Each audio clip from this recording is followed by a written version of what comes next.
శాంతి సహనాలను ప్రదర్శిస్తూ ఎన్ని కష్టాలు ఎదురైనా ప్రజాస్వామిక పద్ధతుల్లో ఉన్నతమైన లక్ష్యాలను సాధించిన జాతిపిత మహాత్మా గాంధీ కార్యాచరణ ఆదర్శనీయమని సీఎం కేసీఆర్ అన్నారు. మహాత్మా గాంధీ వర్ధంతి సందర్భంగా సీఎం ఆయనకు నివాళి అర్పించారు. సత్యం, అహింస మార్గాలే ఆయుధంగా దేశానికి స్వాతంత్ర్యం సాధించిన మహాత్ముడి స్ఫూర్తి గొప్పదన్నారు. తెలంగాణ రాష్ట్రం సాధించడంలో గాంధీజీ అనుసరించిన శాంతియుత విధానాలు ఇమిడి ఉన్నాయని సీఎం తెలిపారు. గాంధీ అనుసరించిన శాంతి, సౌభ్రాతృత్వం, లౌకిక విధానాన్ని అవలంబిస్తూ నూతన తెలంగాణ రాష్ట్రం ప్రగతి పదంలో సాగుతుందని సీఎం అన్నారు. మహాత్మా గాంధీ వర్ధంతి సందర్భంగా హైదరాబాద్ బాపుఘాట్లో నివాళులర్పించారు పలువురు ప్రముఖులు. సీఎస్ సోమేష్ కుమార్, హోంమంత్రి మహమ్మద్ అలీ, ఎంపీ కేశవరావు, ఎమ్మెల్యేలు, హైదరాబాద్ మేయర్ గద్వాల విజయలక్ష్మి నివాళులర్పించారు.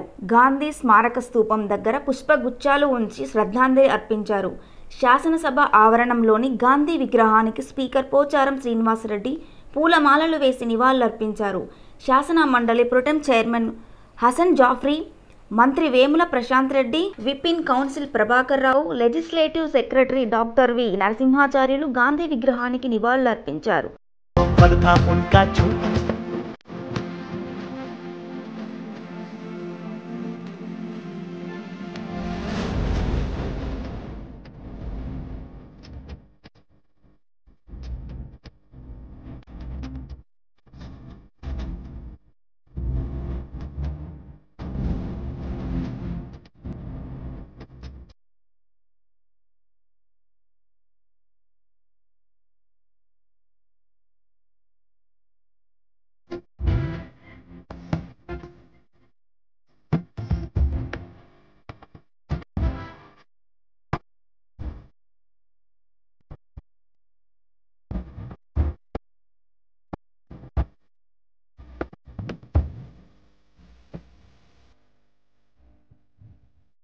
మహాత్మా గాంధీ వర్ధంతి సందర్భంగా టీడీపీ అధినేత చంద్రబాబు నాయుడు నివాళులర్పించారు. భారతదేశ స్వతంత్ర పోరాటంలో అహింసావాదాన్ని జాతి నినాదంగా మలచిన మహానీయుడు గాంధీజీ అని చంద్రబాబు కొనియాడారు. చిత్తశుద్ధితో న్యాయం కోసం చేసే పోరాటానికి ఎంతటి నిరంకుశత్వమైన తలవంచక తప్పదని మహాత్ముడు నిరూపించాడని కొనియాడారు. గాంధీజీ సూక్తి ప్రతి తరానికి నిత్యస్ఫూర్తిగా నిలుస్తుందన్నారు. Father of the nation Gandhiji వర్ధంతి సందర్భంగా ఆయన సేవలు గుర్తు చేసుకున్నారు. గత ప్రభుత్వాలలో పద్మశ్రీ అవార్డు పొందాలంటే రాజకీయ నేతలు క్షేత్రస్థాయిలో పైరవీలు చేసేవాళ్ళని అన్నారు BJP state president Bandi Sanjay. ప్రధాని నరేంద్ర మోడీ నాయకత్వంలో నైపుణ్యమైన కళాకారులను గుర్తించి పద్మ అవార్డుల ఎంపిక జరిగిందని చెప్పారు. అవార్డు ఇచ్చిన మోడీ గారికి, కేసీఆర్ గారికి ఎప్పటికీ కృతజ్ఞతలండి. యాక్చువల్గా మోడీ గారి దగ్గర నేను ఒక చిన్న ఐటెం చేయటం జరిగింది. ఆ రోజు గుర్తుకొస్తే ఇప్పటికీ నా రోమాలన్నీ లెగుస్తూ ఉన్నాయి. మోడీ గారు కూర్చుని అసలు చాలా సిన్సియర్గా చూస్తారండి ప్రోగ్రాము. నాకు ఆ రోజు 12 minutes ప్రోగ్రామ్ నేను చేశాను. భామా కలాపం అనే ఐటెం చేశాను. ఆయన చాలా ఇంట్రెస్ట్గా చూసి తర్వాత వచ్చి ఎంత బెండ్ చేసి నమస్కారం, అంత పెద్ద వ్యక్తి ఆ విధంగా బెండ్ చేసి నమస్కారం చేస్తేనే నేను ఇట్లా వణికిపోయాను నిజంగా. ఆయన గొప్పతనం, ఆర్ట్కి ఇచ్చే గొప్పతనం, వాల్యూస్ అనేది నాకు అప్పుడే కనిపించిందండి. ఈరోజు పద్మ అవార్డుకు ఎన్నిక కావడం వారికి పర్సనల్గా అభినందనలు తెలుపుతూ, మరి అదేవిధంగా రాష్ట్రంలో మొగలయ్య గారు, రామచంద్రయ్య గారు, గరికపాటి నరసింహారావు గారు, అంటే ఒక్కొక్క రంగానికి ఒకరు. మొగలయ్య గారు స్పెషల్లీ కిన్నెర వాయిద్యానికి, రామచంద్రయ్య గారు డోలి వాయిద్యం, మరి అదే గిరిజన సంస్కృతిని రాష్ట్రాన్ని కాదు ప్రపంచాన్ని కూడా తెలియజేసిన వ్యక్తి. వారందరినీ కూడా ఈరోజు భారత ప్రధాని గారు నిజంగా వారి ప్రపంచంలో నేతగా ఉండడం కాకుండా కూడా మారుమూల ఉన్న ప్రతి ఒక్క వ్యక్తి వారి విశిష్టతను కూడా ప్రపంచానికి చాటి చెప్పే రీతిగా ఈరోజు పద్మ అవార్డు ఎన్నిక చేయబడ్డారు. వారు నిజంగా కూడా. Bandi Sanjay, Jagadguru Vidyaranya Bharati, Telangana bar council chairman Narasimha Reddy, party రాష్ట్ర నాయకులు సంగప్పలు కలిసి పద్మ అవార్డు గ్రహీత పద్మజారెడ్డిలను సన్మానించారు. పద్మ అవార్డులు పొందిన దర్శనం మొగిలయ్య, రామచంద్రయ్య, భారత్ బయోటెక్ అధినేత కృష్ణ ఎల్లా, సుచిత్ర ఎల్లా దంపతులకు ఆశీస్సులు అందజేస్తున్నట్టు విద్యాభారతి తెలిపారు. పద్మ అవార్డులు పొందిన తెలంగాణ వారందరినీ స్వయంగా కలిసి అభినందనలు తెలియజేస్తామని బండి సంజయ్ పేర్కొన్నారు. భారతదేశం యొక్క అత్యున్నతమైనటువంటి పురస్కారం మన తెలుగు రాష్ట్రాల వాళ్ళకి 5 మందికి ఇవ్వడం జరిగింది. పద్మ అవార్డ్స్ అన్ని చాలా సంతోషదాయకము. వాళ్ళలో ఒక్కొక్క రంగానికి ఒక్కొక్కరిని ఎంపిక చేసుకున్నట్టుగా మనకు తెలుస్తుంది. ఈ సంవత్సరము శ్రీమతి గడ్డం పద్మజారెడ్డి గారికి కూచిపూడి నృత్యం, సంగీతం అనేటప్పటికీ ప్రతివాడు ఎంత కూడా సంగీతం వినగానే వాడి కాలో చెయ్యో ఏదో ఒకటి కదులుతుంటుంది. దాని భావమో దాని అర్థమే వాళ్ళకి అర్థం కావక్కర్లేదు. అటువంటి కళని పద్మజారెడ్డి గారు దాదాపు 50 సంవత్సరాల నుంచి కృషి చేసిన దానికి భారత ప్రభుత్వము వారికి పద్మ అవార్డు ఇవ్వాలని చెప్పి నిశ్చయించుకున్నది చాలా సంతోషదాయకము. వారితో పాటు దర్శనం మొగలయ్య గారు, వీరు కిన్నెర జానపద నగరంలోని సోమాజిగూడ ప్రెస్ క్లబ్లో బీజేపీ ఎమ్మెల్యే ఈటెల రాజేందర్ తెలంగాణ తహసీల్దార్ అసోసియేషన్ డైరీ ఆవిష్కరించారు. తెలంగాణ ఉద్యమ సమయంలో డైరీ ఆవిష్కరణ కార్యక్రమాలు కోలాహలంగా సాగేవన్నారు. కానీ ఇప్పుడు ఉద్యోగుల మీటింగ్లు పెట్టుకోవడం నిషేధంగా మారిందన్నారు ఈటెల రాజేందర్. ఒక సమావేశం పెట్టుకోవాలన్నా, ఉద్యోగుల స్వేచ్ఛగా మాట్లాడుకోవాలన్నా అది నిషేధించబడే పరిస్థితి మనం చూస్తాం. ఎక్కడి నుంచి ఎక్కడికి వచ్చి బాగుపడ్డమా బతికించడమా అని ఒకసారి ఆలోచించినప్పుడు అవలోకనం చేసుకున్నప్పుడు అనేక బాధలు మిగులుతాయి మనకి. ఇట్లాంటి ఫేజ్ ఇతరులే కొందరుగా చెప్పినట్టుగా రాష్ట్రం రావడంతో సకల సమస్యల పరిష్కారం కావు. రాష్ట్రం వచ్చిన తర్వాత కూడా మళ్ళీ అనేక సమస్యల మీద మనం సంఘటితంగా ఉద్యమం చేసే ఆస్కారం ఉంటుంది. ఒక మాటలో చెప్పాలంటే ప్రభుత్వం రైతు బీమా వయోపరిమితిని తీసివేయాలని వైఎస్ఆర్టీపీ నేత గట్టు రామచంద్రరావు అన్నారు. రాష్ట్రంలో ప్రభుత్వ లెక్కల ప్రకారమే ఇప్పటికీ పాస్బుక్లు రాక రైతులు నష్టపోతున్నారని చెప్పారు. గతేడాది 32 లక్షల మంది రైతులకు మాత్రమే రైతు బీమా ఇచ్చారన్నారు. కానీ గవర్నమెంట్ లెక్కలు మాత్రం కోటలు దాటుతున్నాయని విమర్శించారు. ఎల్ఐసి ఒప్పందం 59 సంవత్సరాల వరకే లిమిట్ ఉందని, అందుకని వాళ్లకు రైతు బీమా రావడం లేదని చెప్పడం జరిగింది. మేమనేది కూడా అదే, 59 సంవత్సరాల వరకే రైతులు ఉంటారా? 59 సంవత్సరాల వయసు దాటిన వాళ్ళు రైతులు ఉండరా? మీరు ఏ ఒప్పందం చేసుకుంటే ఆ ఒప్పందం ప్రకారంగానే రైతులు ఉంటారా? ఉన్న రైతులకు అనుగుణంగా మీరు ఒప్పందం చేసుకుంటున్నారా అని మేము అడిగేది అదే. మీకు బాగా అవగాహన ఉన్న వ్యక్తులైతే, బాగా తెలిసిన వ్యక్తులైతే ఆ మిగిలిన రైతులకు కూడా ఏ విధంగా బీమా వస్తుందని ఆలోచించాలి తప్ప మాకు బాగా అవగాహన ఉందని ఇంట్లో కూర్చుంటే రాదు. అవగాహన ఉన్నవాడు తగలబెట్టినా ఇల్లు కాలుతుంది. మీరు రైతాంగానికి మేలు చేసే బదులు కీడు చేస్తున్నారా అని అడుగుతూ ఉన్నాను. రైతు బంధు పథకాన్ని, రైతు బీమా పథకాన్ని మంచిది కాదని ఎవరు అనరు. మీరు ప్రవేశపెట్టిన ఆ పథకాలని స్వాగతిస్తాం. కానీ అదే సమయంలో రైతులందరికీ అందనప్పుడు దాని ఫలితాలు ఎవరికి వస్తాయని ప్రశ్నించేది. మీ లెక్కల ప్రకారంగానే టోటల్ రైతాంగంలో ఇప్పటికే 10-15 లక్షలు పాస్బుక్లు లేక రైతు బంధు రాని పరిస్థితి ఉంది. మీరు రైతు బంధు ఇస్తున్న రాష్ట్రంలో మహిళా ఉద్యోగులకు రక్షణ, భద్రత లేదని ప్రగతిశీల మహిళా సంఘం నేత సంధ్య ఆరోపించారు. ఉన్నతాధికారుల వేధింపులు భరించలేక ఓ మహిళా ఉద్యోగురాలు వీఆర్ఎస్ తీసుకుంటుందంటే రాష్ట్రంలో మహిళా ఉద్యోగుల పరిస్థితి ఎలా ఉందో అర్థమవుతుందని మండిపడ్డారు.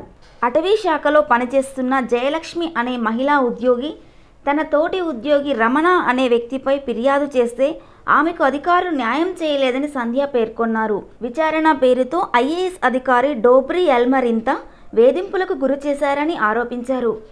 సంవత్సరాలు కంటిన్యూ అవుతూనే ఉంది. అందుకని ఇంకా నేను పడలేక విధిలేని పరిస్థితిలో వీఆర్ఎస్ తీసుకున్నాను అండి. ఇంటర్నల్ కమిటీకి నేను రిప్రజెంట్ చేసినా కానీ దోబ్రియాల మీద పెట్టిన ఛార్జెస్ జయలక్ష్మి విట్నెస్ చూపించలేకపోయింది అని చెప్పి క్లోజ్ చేశారండి. ఏదైనా కానీ నేను అడిగితేనేమో కోర్టులో ఉందంటారు, వాళ్ళు చేస్తేనేమో ఇస్తున్నారు. అందుకని నేను ఈ వేధింపులు పడలేక నేను వీఆర్ఎస్ తీసుకున్నాను అండి. జెండర్ ఈక్వాలిటీ అని జపం చేస్తే కాదు, జెండర్ ఈక్వాలిటీని ఎన్ష్యూర్ చేయవలసిన బాధ్యత ఏ డిపార్ట్మెంట్లో అయినా పై అధికారుల మీద ఉంది. చట్టం ముందు జవాబుదారీగా లేని ఆర్ఎన్ డోబ్రియాల మీద ఇప్పటికైనా కూడా ఎంక్వైరీ చేయాలని మేము డిమాండ్ చేస్తున్నాం. జయలక్ష్మి గారి పట్ల జరిగిన హక్కుల ఉల్లంఘనగా మేము భావిస్తూ సమగ్ర విచారణ చేయాలి. ఇప్పటికైనా ఇంకా ఆమెను వేధించకుండా ఆమె వీఆర్ఎస్ సెటిల్ చేయాలని మేము కోరుతున్నాం.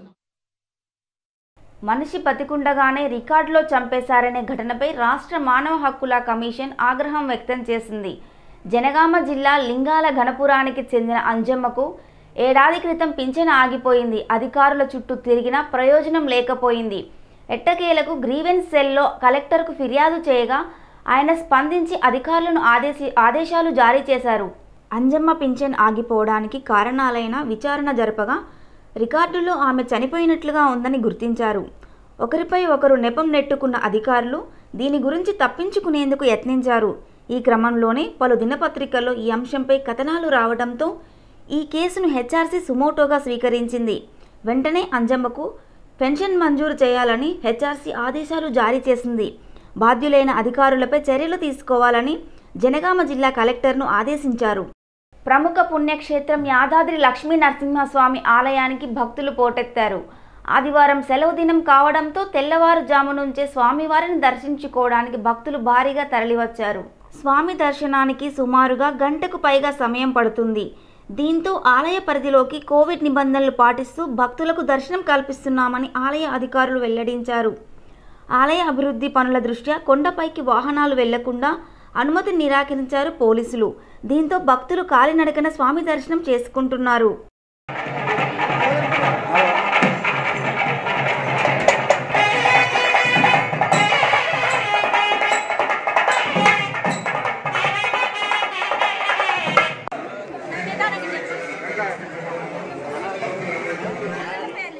మార్కెట్కు వెళ్ళేటప్పుడు జేబులో డబ్బు చేతిలో సంచి ఉంటే సరిపోదు. రైతు బజారుకు వెళ్ళేటప్పుడు మాస్క్ పెట్టుకోకుంటే ఫైన్ కట్టాల్సిందే.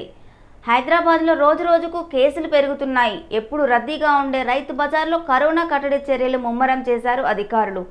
మాస్కుల వాడకం, సోషల్ డిస్టెన్స్పై అవగాహన కల్పిస్తూనే నిబంధనలు పాటించని వారికి ఫైన్లు వేస్తున్నారు అధికారులు.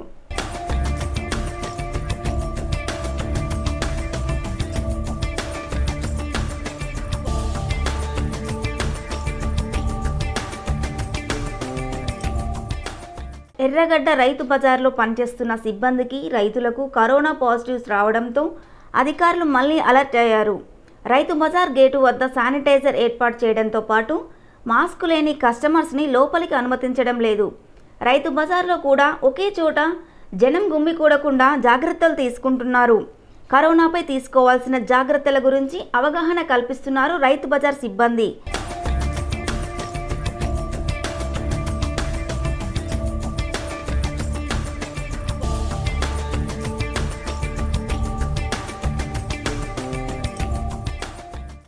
అలాగే మాస్క్ లేకుండా వ్యాపారులు కూరగాయలు అమ్మినా, కిరాణా సరుకులు అమ్మినా ఫైన్లు తప్పవు. అలాగే మార్కెట్కు వచ్చేవారు మాస్క్ లేకుండా వచ్చినా, సోషల్ డిస్టెన్స్ పాటించకపోయినా జరిమానాలు వేస్తున్నారు.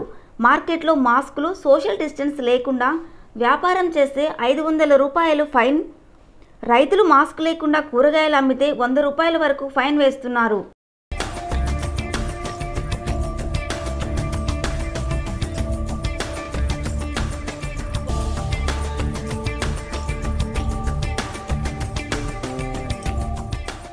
హైదరాబాద్ రవీంద్ర భారతి పరిధిలో పెను ప్రమాదం తప్పింది. గూడ్స్ ఆటో అకస్మాత్తుగా మంటలు చెలరేగాయి. డ్రైవర్ సీట్ కింద నుంచి పొగ వస్తుండడంతో ఆటోను పక్కకు ఆపిన డ్రైవర్ ట్రాఫిక్ పోలీసుల సాయం తీసుకున్నాడు. దీంతో ఆటోలోని సామాగ్రిని వెంటనే కిందకు దించారు. అనంతరం ఇంజన్పై నీరు పోశారు. దీంతో పెను ప్రమాదం తప్పింది. అంతటితో డ్రైవర్ ఊపిరి పీల్చుకున్నారు. అయితే ఆటో ఇంజన్ వేడెక్కి మంటలు చెలరేగి ఉండొచ్చని ట్రాఫిక్ పోలీసులు భావిస్తున్నారు.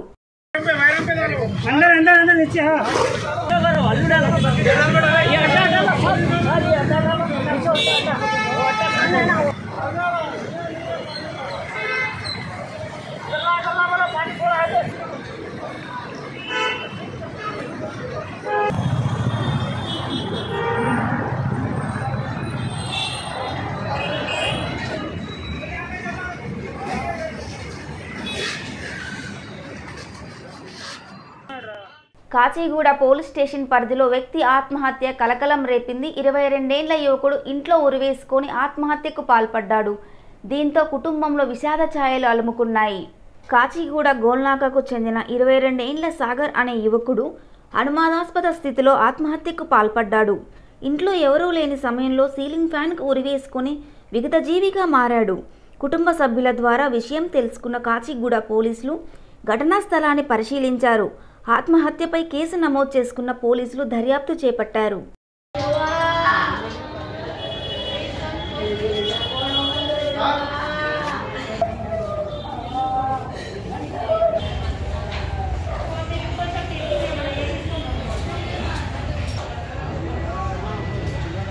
తెలంగాణలో చలి తీవ్రత భారీగా పెరిగింది. గత కొన్ని రోజులుగా చలికి జనం గజగజ వణుకుతున్నారు. ఇటీవల ఉష్ణోగ్రతలు భారీగా పడిపోయాయి. ఉమ్మడి ఆదిలాబాద్ జిల్లాలో అత్యల్ప ఉష్ణోగ్రత నమోదైంది. ఆదిలాబాద్ జిల్లా ఆర్లిటీ గ్రామంలో 5.7, బేలా 6.3, జైనర్ 6.3, చప్రాల 6.4, ఆదిలాబాద్ 6.9 డిగ్రీల ఉష్ణోగ్రత రికార్డ్ అయింది. కొమరంభీం జిల్లా గిద్దెగరి 6.3, వాంకిడి 6.7, తిర్యాని 7.2, నిర్మల్ జిల్లా పెంబి 6.9, జామ్ 7.7 టెంపరేచర్స్ నమోదయ్యాయి. అయితే మరికొన్ని రోజులు రాష్ట్రంలో అత్యల్ప ఉష్ణోగ్రతలు నమోదయ్యే అవకాశం ఉన్నట్లు హైదరాబాద్ వాతావరణ విభాగం అంచనా వేస్తోంది. రాష్ట్ర వ్యాప్తంగా చాలా ప్రాంతాల్లో రాత్రిపూట చలి తీవ్రత 15 డిగ్రీలు అంతకన్నా తక్కువకు పడిపోవచ్చని చెబుతోంది.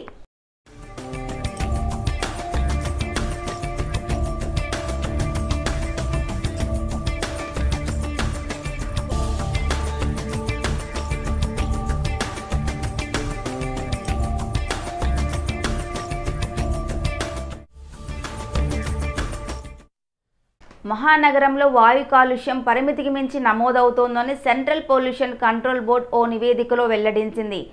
దేశంలో పలు నగరాల్లో ప్రపంచ ఆరోగ్య సంస్థ నిర్దేశించిన మార్గదర్శకాలకు మించి కాలుష్య స్థాయిలు నమోదవుతున్నాయని తెలిపింది. దక్షిణాదిలోని బెంగుళూరు, హైదరాబాద్, చెన్నై, అమరావతి, విశాఖ, కొచ్చి, మంగుళూరు, పుదుచ్చేరి, కోయంబత్తూర్, మైసూరు వంటి 10 నగరాల్లో గాలి నాణ్యత ప్రమాణాలను విశ్లేషించి నివేదికను రూపొందించింది. ఈ నివేదికలో దక్షిణాదిలో కాలుష్య నగరాల జాబితాలో ఏపీలో వైజాగ్ ప్రథమ స్థానంలో రాగా హైదరాబాద్ 2వ స్థానంలో నిలిచింది. చలికాలంలో గాలిలో PM 2.5, PM 10 కణాల పెరుగుదల ఎక్కువగా ఉందని, ఇది ప్రమాదకర స్థాయికి చేరుతుందని పేర్కొంది. Telangana grand master, Telangana youngster Erigaisi Arjun ఎత్తులకు ఎదురు లేకుండా పోయింది. వరంగల్కు చెందిన ఈ కుర్రాడు మరో ఇంటర్నేషనల్ టైటిల్ సొంతం చేసుకున్నాడు. నెదర్లాండ్లో జరుగుతున్న Tata steel international challenge chess tourney ఛాంపియన్గా నిలిచాడు. స్టార్టింగ్ నుంచి సూపర్ పెర్ఫార్మెన్స్ చేసిన 18 ఏళ్ల అర్జున్ మరో రౌండ్లో మిగిలుండగానే టైటిల్ ఖాయం చేసుకున్నాడు. ఈ పెర్ఫార్మెన్స్తో 2023లో జరిగే టాటా స్టీల్ చెస్ మాస్టర్స్ టోర్నీకి క్వాలిఫై అయ్యాడు. శనివారం జరిగిన 12వ రౌండ్లో తెలంగాణ కుర్రాడు 15 ఎత్తులో చెక్ రిపబ్లిక్ గ్రాండ్ మాస్టర్ ఎన్గుడెయన్ డైవాన్తో గేమ్ను డ్రా చేసుకున్నాడు. దీంతో 9.5 పాయింట్లతో టాప్ ప్లేస్ అర్జున్ సొంతమైంది. I think I got slightly lucky in the start. I was completely lost against Lucas in the very first round, and then with Warmadam, it was fortunate that he ran into my prep, and after that I just picked up pace and everything started going well. Then I thought in the end, towards the end, I think being solid is fine, and I was just trying to be solid, and only if I get chances I was trying to go for it. Not really, I'm just trying to give it all in this tournament, and I'll think about it later. And Tata Steel has always been good. My best rapid event is Tata Steel India Rapid, and so yeah.